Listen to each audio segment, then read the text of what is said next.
England के खिलाफ पहले टेस्ट मैच में मिली हार के बाद हर कोई ये पूछ रहा है कि इंडियन फास्ट बॉलिंग का फ्यूचर क्या है। क्या डोमेस्टिक क्रिकेट में ऐसे फास्ट बॉलर हैं जो इन बॉलर्स को रिप्लेस कर सकते हैं और आने वाले टाइम में इंडिया के लिए टेस्ट क्रिकेट खेल सकते हैं। हम आपको इस वीडियो में बताने वाले हैं वो कौन कौन से तेज गेंदबाज हैं जो डोमेस्टिक क्रिकेट में अच्छा प्रदर्शन कर रहे हैं और आने वाले टाइम में इंडिया के लिए टेस्ट क्रिकेट खेलने का माद्दा रखते हैं। ऐसे 7 गेंदबाजों के नाम हम आपको इस वीडियो में बताएंगे और इन 7 गेंदबाजों की लिस्ट में जिसको मैंने 7वें नंबर पर पिक किया है वह हरियाणा से आने वाले 22 साल के अनुज ठकराल। पहला सीजन था इनका रणजी ट्रॉफी का और बहुत ही इंप्रेसिव। 3 मैचेस खेले, 21 विकेट लिए। उसके बाद लिस्ट ए का जो डेब्यू था वो बहुत ही यादगार था। पहले मैच में इनको मैन ऑफ द मैच मिलता है, केकेआर की टीम के नेट बॉलर के रूप में जुड़ते हैं। तो ये 3 बड़ी अचीवमेंट इनके इस सीजन की रही।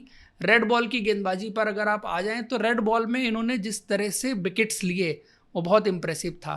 स्पेशली इनकी जो गेंदबाजी के स्किल सेट की बात होगी, जहां पर इनके पास गेंद को ऑफ द विकेट मूव कराने की काबिलियत है और कुछ गेंदबाज कुछ अलग चीज़ें हमेशा लेके आते हैं। इनके पास है वो डिसेंट हाइट इनके पास है, उसके अलावा गेंद को ऑफ द विकेट मूव कराने की काबिलियत इनके पास है। मैं आपको एक रेफरेंस देता हूँ, विजय हजारे ट्रॉफी के क्वार्टर फाइनल मुकाबले में इन्होंने आर्या देसाई को एक गेंद डाली थी जो विकेट पर पड़ती है, कांटा बदलती है, आउटसाइड एज लगती है और पीछे कॉट बिहाइंड होते हैं। वो बहुत ही क्वालिटी वाली गेंद थी और कई बार कुछ गेंदबाजों के लिए ये चीज़ें फिगर आउट करना बड़ा मुश्किल होता है कि ये ऑफ द विकेट मूवमेंट किस तरह से होती है। बहुत गेंदबाजों के साथ आप देखते हैं कि अच्छा सीम प्रेजेंटेशन आपको उनका दिखेगा, वो गेंद स्विंग कराते हैं, सीम होती है। बट इनके साथ आप देखेंगे तो seem presentation best of seem presentation नहीं है, लेकिन उसके बावजूद इनकी गेंदबाजी में वो पेनिट्रेशन नज़र आता है, वो धार नज़र आती है जिसकी वजह से विकेट निकालते हैं। एक स्पेल मुझे इनका और याद आता है जहाँ पर पैरेलली अंशुल कंबोज इनके साथ गेंदबाजी कर रहे थे और इन्होंने उनको ओवर शेडो कर दिया था उस स्पेल में। तो इनके पास कुछ स्पेशल काबिलियत तो है, डिसेंट पेस पर ऑपरेट करते हैं, 135 के आसपास की गति इनके पास है और जिस तरह से गेंद को मूव कराते हैं वो शायद सबसे खास बात है।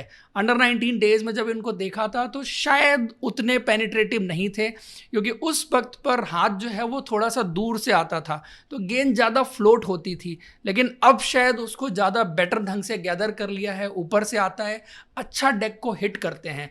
और होता क्या है कि गेंद जब जाके विकेट पर गिरती है तो कुछ इस तरह से लैंड करती है, इसलिए सपोज इस एंगल पर लैंड कर रही है और पड़ के अंदर की तरफ जा रही है। ये चीज़ मैंने कुछ ग्लेन मैकग्रा के साथ देखी थी कि वो गेंदें जब उनकी गिरती थी विकेट पर तो डिफरेंट एंगल्स पर गिरती थी और डिफरेंट डायरेक्शन में निकल जाती थी। एज अ बॉलर उनको हमेशा पता होता था कि मेरी गेंद कौन सी वाली किधर जाने वाली है। मोहम्मद सिराज को रिसेंटली आपने देखा होगा, काफ़ी स्क्रैम्बल सीम से गेंदबाजी करते हैं, तो कभी गेंद उनकी सीम पर इस तरह से गिरती है तो अंदर आ जाती है, कभी किसी और पार्ट पर गिरती है तो सीधी निकल जाती है। हर गेंदबाज इसको ट्राई करता है, बट इनके साथ ज़्यादा कंसिस्टेंसी के साथ मैंने ये चीज़ें होते हुए देखी इस सीजन। इसी वजह से 3 मैचेस में जो 21 विकेट इन्होंने निकाले वो शायद इनके इस सीजन की हाईलाइट भी थी। और 3 मैच खेलने वाला गेंदबाज इस लिस्ट में फीचर कर रहा है, दैट मीन्स कि उस गेंदबाज के पास जो है वो काबिलियत है, इसीलिए वो 3 मैचेस में, पहले ही 3 मैचेस में इतनी इंपॉर्टेंट परफॉर्मेंस भी दे के गया है, अपनी टीम को जिता के भी गया है और एक मैच में इस वक्त इंडिया के सबसे बेहतर इमर्जिंग फास्ट बॉलर को ओवर शेडो करके भी गया है सेम स्पेल में। उसके बाद नंबर 6 पर मैंने पिक किया है वैभव अरोरा। 27 साल के हिमाचल प्रदेश से अपनी क्रिकेट खेलते हैं, बेसिकली अंबाला से हैं, लेकिन हिमाचल के लिए क्रिकेट खेलते खेलते 6 साल हो गए और 6 साल में 28 मैचेस में 95 विकेट इन्होंने लिए हैं। कम से कम 2 अच्छे सीजन रणजी ट्रॉफी के इन्होंने पिछले 2-3 साल में दिए हैं और रेड बॉल क्रिकेट में इनका प्रदर्शन बहुत कमाल का रहा है। जेन्युइन स्विंग बॉलर जिनका गेंद बहुत ही ज़बरदस्त तरीके से पड़ के अंदर आता है। एक चीज़ आप नोटिस करना कि जो स्विंग बॉलर्स होते हैं वो जनरली आपको 135 के आसपास की पेस पर स्विंग कराते हुए दिखेंगे, या इंडियन फास्ट बॉलर में आप देखो जैसे प्रवीण कुमार थे 125-127 की पेस पर स्विंग कराते थे, वो भी उससे थोड़ा सा ज़्यादा गेंद स्विंग कराते थे, ज़्यादा स्पीड पर गेंद स्विंग कराते थे। बट ये ऐसे गेंदबाज हैं जो 135 से 138 की पेस के बीच में गेंदबाजी करते हैं। ऑन एन एवरेज आप ले लें तो 138 के आसपास की पेस रहती है और उस पेस पर गेंद को स्विंग कराने की काबिलियत रखते हैं, स्पेशली इन स्विंगर इनकी जिस तरह से अंदर आती है। तो टेस्ट क्रिकेट में बहुत यूटिलिटी स्पेकुलेटिव गेंदबाज हो सकते हैं, क्योंकि जो इस पेस पर गेंदबाज स्विंग कराता है वो थोड़ा सा ज्यादा चैलेंजिंग बनाता है एज कंपेयर टू जो गेंदबाज 125 की स्पीड पर गेंद को स्विंग करा रहा हो। बाकी आपने इनको केकेआर में देखा ही है किस तरह से इनकी गेंदबाजी इंप्रूव हुई है, T20 में एज ए बॉलर इवॉल्व हुए हैं। वैसे ज्यादा आपको रेड बॉल ओरिएंटेड गेंदबाज लगते थे, रेड बॉल में शायद मैचेस और खेल सकते थे। 5 साल में इन्होंने सिर्फ 28 मैचेस ही खेले हैं, तो एक्सपीरियंस अच्छा खासा है। फिर भी 5 साल से रेड बॉल की क्रिकेट खेल रहे हैं, बट फर्स्ट क्लास के गेम और खेलेंगे तो इंडिया की टीम के लिए टेस्ट क्रिकेट खेलने के नजदीक जरूर आने चाहिए। पिछले 5 सालों में उनके बारे में चर्चा जरूर नहीं हुई है, बट आगे जब इंडिया की टीम चुनी जाएगी तो वैभव अरोरा के नाम की चर्चा जरूर हो सकती है। उसके बाद लिस्ट में 5वें नंबर पर मैंने पिक किया है केरला से आने वाले 19 साल के एडन एप्पलटॉम। ये गेंदबाज पहली नज़र में इंप्रेस करके गया। इस सीजन उन्होंने सिर्फ एक मैच खेला, वो था रणजी ट्रॉफी का फाइनल। उससे पहले उनका डेब्यू 2022 में हो चुका था, जहां पर उन्होंने डेब्यू गेम में 6 विकेट लिए थे। उसके बाद 2023 उन्होंने मिस आउट किया। इस बार आके सीधा फाइनल खेले, और फाइनल मैच में जो उन्होंने गेंदबाजी की, पहली चीज 19 साल की उम्र, उसके बाद 140 प्लस उन्होंने कंसिस्टेंट गेंदबाजी की है। इकलौता गेंदबाज इस सीजन था जो हाई 130s या 140 प्लस पर गेंदबाजी इस सीजन कंसिस्टेंट बेसिस पर करके गया। अदरवाइज इस बार रणजी ट्रॉफी में आपको कोई ऐसा गेंदबाज नहीं दिखा जो इस पेस पर ऑपरेट करके गया। एक आधा एक्सेप्शन आप छोड़ दीजिए, बट बहुत कम गेंदबाज ऐसे थे जो 140 प्लस क्रॉस कर पाए थे। उसके बाद इनका सीम प्रेजेंटेशन बहुत ही कमाल का है, क्योंकि रिस्ट बहुत अच्छी तरह से बॉल के पीछे लग के रहती है और लास्ट मोमेंट तक उसको लगा के रखते हैं। अच्छा बैकस्पिन आपको दिखेगा। ये तो उनकी स्किल की बात हो गई। उसके बाद आप अगर उनके बॉडी पर आए और बेसिक्स पर आए बॉलिंग के, बहुत ही स्मूथ रनअप उनकी गेंदबाजी में आपको देखने को मिलेगा। एक्शन उनका बड़ा कमाल का है। बिल्कुल आप मोहम्मद शमी के साथ कंपैरिजन कर सकते हैं, जैसे ऊपर जाता है बिल्कुल आइडेंटिकल तो नहीं है, मैं एक प्रोसेस की बात कर रहा हूं, जिस तरह से उनकी चीजें बायोमैकेनिक्स उनकी चलती है। उसके बाद आके जिस तरह से गेंद को वो हिट करते हैं और गेंद ऑफ द विकेट उनकी जिस तरह निकलती है, बहुत कमाल की चीज है। और एक चीज जो मेरे लिए स्पेशली हाईलाइट करने वाली है कि 19 साल की उम्र में मैंने किसी फास्ट बॉलर को इतना अच्छा एंगल्स का इस्तेमाल करते हुए नहीं देखा कि मेरे को कब राउंड द विकेट आके किस एंगल से किस बैट्समैन को गेंदबाजी करनी है। क्योंकि वो विकेट मुझे फाइनल का याद है, उस विकेट पर कुछ भी नहीं हो रहा था और बड़े बड़े फास्ट बॉलर गेंदबाजी कर रहे थे, उसमें से किसी को कुछ परचेज नहीं हुआ। बट एडन एप्पलटॉम आके जब उस विकेट पर गेंद हिट कर रहे थे तो कुछ ना कुछ जरूर हो रहा था। मैंने उनके बारे में यश राठौड़ से भी बात की थी और उन्होंने ये बात कही थी कि हाँ, वो गेंदबाज ऐसा था जो चैलेंजिंग था उस विकेट पर आके 140 क्लिक्स पर गेंदबाजी करना, और जिस तरह राउंड द विकेट आके उसने गेंदबाजी की थी वो बहुत इंप्रेसिव थी। 17 साल की उम्र में वो केरला के लिए खेल गए थे। उसके बाद ज़्यादा मौके नहीं मिल पाए। एज ग्रुप क्रिकेट में उनकी परफॉर्मेंस अच्छी रही है, but potentially on the basis of 1 match और 2 match I can say it कि उस गेंदबाज में दम है और आगे जरूर खेलेगा। और शायद इंडिया खेलने की बात जहाँ तक रही, so it will take some time, couple of years, 3 years, लेकिन इस गेंदबाज पर नज़र जरूर रखनी होगी। और स्पेशली सेलेक्टर्स जब दिलीप ट्रॉफी और जो टीमें आगे चुनेंगे, इस गेंदबाज को आगे फास्ट ट्रैक करने की जरूरत इंडियन क्रिकेट में जरूर रहेगी। उसके बाद लिस्ट में चौथे फास्ट बॉलर हैं गुरनूर ब्रार, पंजाब से खेलते हैं। और स्पेशल चीज़ ये है कि 6 फीट 4 इंच, हाइट अच्छी है। आजकल इंडियन क्रिकेट में डिमांड है हिट द डेक गेंदबाज की, और जिसके पास अच्छी हाइट हो वो एक डिफरेंट चीज़ है। अब आप देखो, ऑस्ट्रेलिया है, इंग्लैंड है, दोनों जगह आपको अब सिमिलर तरह के फास्ट बॉलर चाहिए। साउथ अफ्रीका में भी उसी तरह के चाहिए होते थे। अब ओवरसीज आप जब भी जाएंगे आपको हिट द डेक गेंदबाजों की ही जरूरत होगी, और इंडिया की टीम को इस तरह के गेंदबाजों की जरूरत है। 7 मैचेस में 26 विकेट इस बार इन्होंने रणजी ट्रॉफी में लिए। टोटल 12 फर्स्ट क्लास गेम्स खेले हैं। पंजाब T20 लीग में भी हाईएस्ट विकेट टेकर थे। ओवरऑल पिछले 2 साल में क्रिकेट बहुत कमाल की गई है।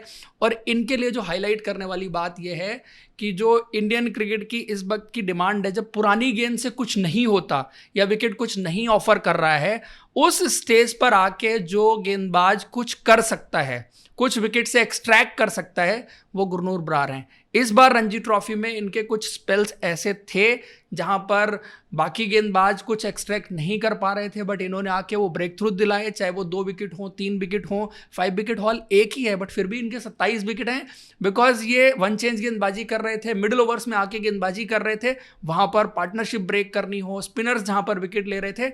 सो जो चैलेंजिंग चैलेंजिंग कंडीशंस थी फास्ट बॉलर के लिए, वहां पर आके इन्होंने अच्छी गेंदबाजी की और वहां पर चीजों को करके दिखाया। ये इंडियन क्रिकेट की डिमांड है और इस तरह का गेंदबाज जरूर सीन में आएगा, क्योंकि इस तरह के गेंदबाज आपको रेयरली इंडियन क्रिकेट में मिलेंगे। पेस की भी बात आप करो तो अच्छी पेस पर ऑपरेट करते हैं, 140 के आसपास तक पेस इनकी पहुंचती है। With this height, with this pace, और जिसके पास थोड़ा पेनिट्रेशन है गेंदबाजी में, वो जरूर सक्सेसफुल होगा। उसके बाद नंबर 3 पर विजय कुमार बेशक 28 साल के कर्नाटका से आते हैं और इस खिलाड़ी को आप ऑलराउंड फास्ट बॉलर कह सकते हैं, बिकॉज रणजी ट्रॉफी की बात जब आती है तो सेकंड लास्ट ईयर उन्होंने 39 विकेट लिए थे। फर्स्ट क्लास में टोटल 26 गेम खेले, 103 विकेट हैं। लिस्ट ए में उनके 24 मैचेस में 35 विकेट हैं, T20 में 41 में 51 विकेट हैं। तो तीनों फॉर्मेट में बेसिकली इन्होंने अच्छा किया। कुछ दिन ये शेडो में रहे विद्वत कबीरप्पा के, क्योंकि वो बड़ी ज़बरदस्त गेंदबाजी कर रहे थे, बट सेकेंड लास्ट ईयर इन्होंने बहुत ज़बरदस्त गेंदबाजी की, जिसके बाद इनको BCCI का सेंट्रल कॉन्ट्रैक्ट भी ऑफर हुआ था जो फास्ट बॉलर्स को दिए गए थे। और उसके बाद से इन्होंने IPL में कुछ मैचेस RCB के लिए खेले थे, इस साल पंजाब के लिए कुछ ही मैचेस खेले, ज़्यादा नहीं खेले। इस गेंदबाज के पास एक रेंज है, एक वैरायटी है कि जैसी डिमांड वैसी गेंदबाजी मैं कर लूंगा। आप मेरे को कहो कि आके स्विंग गेंदबाजी करनी है, मैं गेंद को स्विंग करा सकता हूं। आप मेरे को बोलो हिट द डेक आके गेंदबाजी करनी है, मैं वहां कर लूंगा। मेरे को बोलो T20 में डेथ ओवर्स में गेंदबाजी करनी है, वाइड आउटसाइड द यॉर्कर मारनी है सैरफिन रदरफोर्ड को, मैं वो मार के दिखा दूंगा। आप मेरे को बोलो स्लोअर वंस डालनी है RCB के लिए, मैं वो डाल के दिखा दूंगा। तो इस गेंदबाज के पास वो यूटिलिटी है, बेसिकली आपको जिस फॉर्मेट में चाहिए आप इसको उस फॉर्मेट में इस्तेमाल कर सकते हैं। रेड बॉल क्रिकेट में भी परफॉर्मेंस इनकी काफ़ी अच्छी रही है। मेंशन करने वाली बात यह है कि बल्लेबाजी में भी अच्छा खासा हाथ आजमा सकते हैं, क्योंकि एक फर्स्ट क्लास सेंचुरी है, एक हाफ सेंचुरी है। लिस्ट ए में भी इन्होंने एक हाफ सेंचुरी बना रखी है और डिसेंट पेस पर तो ऑपरेट करते ही हैं। वैसे रेड बॉल क्रिकेट में अगर देखो तो 135 से 40 के बीच की पेस पर ऑपरेट करते हैं। व्हाइट बॉल क्रिकेट में तो इन्होंने IPL में 145 भी क्रॉस किया हुआ है। उसके बाद लिस्ट में नंबर 2 पर हैं 27 साल के जम्मू एंड कश्मीर से आने वाले युद्धवीर सिंह, और इस सीजन रणजी ट्रॉफी में इन्होंने 7 मैचेस में 26 विकेट लिए। बेस्ट ऑफ सीजन था इनकी रणजी ट्रॉफी का। इससे पहले डिफरेंट T20 टीम से खेले हैं, चाहे मुंबई इंडियंस हो, चाहे RR की टीम हो, और चाहे लखनऊ सुपर जायंट्स की टीम हो। इस गेंदबाज के पास भी रेड बॉल क्रिकेट में खेलने की काबिलियत है, बिकॉज बहुत कम गेंदबाज आपको ऐसे दिखेंगे जो कंसिस्टेंट 138, 140 पर रेड बॉल क्रिकेट में गेंदबाजी कर सकते हैं। आपको गेंदबाज मिल जाएंगे जो व्हाइट बॉल में 140 से ऊपर गेंदबाजी कर लेंगे, ऐसे गेंदबाज कम मिलेंगे जो आपको हाई 130s में या 140 पर रेड बॉल क्रिकेट में गेंदबाजी करके दिखा सकते हैं। इनके पास वो चीज़ है। दूसरी चीज़, इनके पास 6 फीट 1 इंच की अच्छी हाइट है, और हाइट का एडवांटेज फास्ट बॉलिंग में आपको हमेशा होता है, स्पेशली तब जब आपकी नेचुरल लेंथ जो है वो हिट द डेक गेंदबाजी आप करते हैं, शॉर्ट ऑफ गुड लेंथ या गुड लेंथ के एरिया पर हो, यहाँ पर आके हिट करते हैं। अच्छा गेंद को नई गेंद स्विंग भी कराते हैं, प्लस रिवर्स स्विंग का इस्तेमाल बहुत अच्छा डोमेस्टिक क्रिकेट में इनको करते हुए देखा गया है, क्योंकि ये भी वन चेंज आके गेंदबाजी करते हैं। गुरनूर बरार के बारे में जो क्वालिटीज में बात कर रहा था, आप आइडेंटिकल मान सकते हैं एक तरह से। और इनके पास थोड़ा सा एक्सपीरियंस ज्यादा है, ज्यादा क्रिकेट इन्होंने खेली है, तो ऑब्वियसली गुरनूर बरार से जब कंपैरिजन होगा तो उस रेस में इनको आगे रखा जाएगा। यूटिलिटी गेंदबाज, IPL में भी अपनी बर्थ टाइम एंड अगेन उन्होंने अपनी प्रूव की है कि वो विकेट निकाल सकते हैं व्हाइट बॉल क्रिकेट में भी। तो रेड बॉल क्रिकेट में जरूर जब भी उनको मौका मिलेगा, और आई थिंक सेलेक्टर्स को अब कुछ गेंदबाजों के बियॉन्ड जाके इन प्लेयर्स की तरफ भी नजर रखनी चाहिए। आप एक चीज नोटिस करिएगा, दिलीप ट्रॉफी आएगी नॉर्थ जोन की टीम में, ये ज्यादातर गेंदबाज जो है वो नॉर्थ जोन की टीम से आने वाले हैं, तो इन सबको मौका एक साथ नहीं मिल पाएगा। उसके बाद टॉप ऑफ द लिस्ट मैंने पिक किया है अंशुल कंबोज को, 24 साल के हरियाणा से आने वाले हैं, और इस गेंदबाज के स्किल सेट से आप बखूबी वाकिफ भी होंगे। और इस बार रणजी ट्रॉफी में इन्होंने जो कमाल किया था 6 मैचेस में 34 विकेट लेने का, बड़ा कमाल ये था एक पारी में 10 विकेट इन्होंने लिए। उससे पहले दिलीप ट्रॉफी इनकी बहुत कमाल की गई थी, शायद ऑस्ट्रेलिया जाना भी डिजर्व करते थे A टीम के साथ, बट इंडिया की A टीम के साथ इंग्लैंड गए थे, और उन कंडीशंस में जाके पहले दौरे पर मेरे हिसाब से तो उन्होंने बहुत इंप्रेसिव गेंदबाजी की, क्योंकि आप उनको कंपैरिजन करें बाकी गेंदबाजों के साथ तो कहीं बेहतर दिखे, कहीं ज़्यादा पेनिट्रेटिव दिखे। इवन जो पहले मैच में विकेट थी जहां पर कुछ भी नहीं हो रहा था, वहां पर भी उन्होंने अपनी स्किल से गेंद को मूव करा के दिखाया और विकेट निकाल करके दिखाए। उनकी गेंदबाजी के बारे में हमने एक डिटेल्ड वीडियो किया था जहां पर उनका एक्चुअल स्किल सेट क्या है और कैसे उनकी बैकस्पिन उनकी गेंदबाजी में हेल्प आउट करती है। चाहे वो उनका सीम प्रेजेंटेशन को स्टेबलाइज करने की बात हो, चाहे वो बैकस्पिन की वजह से उनको ऑफ द सरफेस जिप मिलती है, चाहे वो उनको जो है वो लेट मूवमेंट मिलती है, और जो सब चीज़ें उनकी गेंदबाजी में आती हैं उसमें बैकस्पिन जो है वो बहुत इंपॉर्टेंट रोल प्ले करती है। और उस गेंदबाज के पास दोनों लेंथ पर हिट करने की काबिलियत है कि आपको अगर फ्लोट करानी है तो आप फ्लोट करा सकते हैं, आपको डेक को हिट करनी है तो आप कर सकते हैं। I can tell you about Anshul Kamboj, he is mix of Bhuvneshwar Kumar and Mohammed Shami. He is kind of bowler जो दोनों तरह से ऑपरेट करके दिखा सकता है। और विजय हजारे ट्रॉफी जो सेकंड लास्ट ईयर हरियाणा की टीम ने जीती थी, वहां पर भी उनका बहुत इंपॉर्टेंट रोल था। इमर्जिंग एशिया कप में भी गए थे, T20 में भी वहां पर उन्होंने अच्छा किया। इवन IPL चेन्नई के लिए उन्होंने कुछ ऐसी डिलीवरीज डाली हैं जो आप T20 क्रिकेट में कम देखते हैं, बिकॉज जिस तरह के विकेट होते हैं, जिस तरह की सरफेस होती है और जिस तरह से व्हाइट बॉल बिहेव करती है, उस तरह की गेंदें व्हाइट बॉल क्रिकेट में डालना कभी भी आसान नहीं होता। लेकिन उन्होंने इस सीजन डाल के दिखाई क्योंकि उनके पास वो डिफरेंट स्किल सेट है। और इन सब में आप जानते हैं कि अंशुल कंबोज इंडियन टीम के सिलेक्शन के बहुत नजदीक थे, बट अनफॉर्चुनेटली वो सिलेक्ट नहीं हो पाए और वो वापस आ गए। लेकिन आगे चल के ये जरूर सिलेक्ट होंगे। कुछ गेंदबाज इस लिस्ट में ऐसे हैं जिनको हो सकता है कि थोड़ा सा वक्त लगे, लेकिन फ्यूचर प्रॉस्पेक्ट जो है वो बहुत अच्छे गेंदबाज हैं। आप लोग भी बताइए कि इनमें से कौन सा गेंदबाज जल्दी आप इंडिया के लिए खेलते हुए देखना चाहते थे। दोस्तों, ये था detailed video about fast bowler जो आप सब देखना चाहते थे। तो इस बात पे लाइक और सब्सक्राइब तो बनता है। Thank you, see you in next video.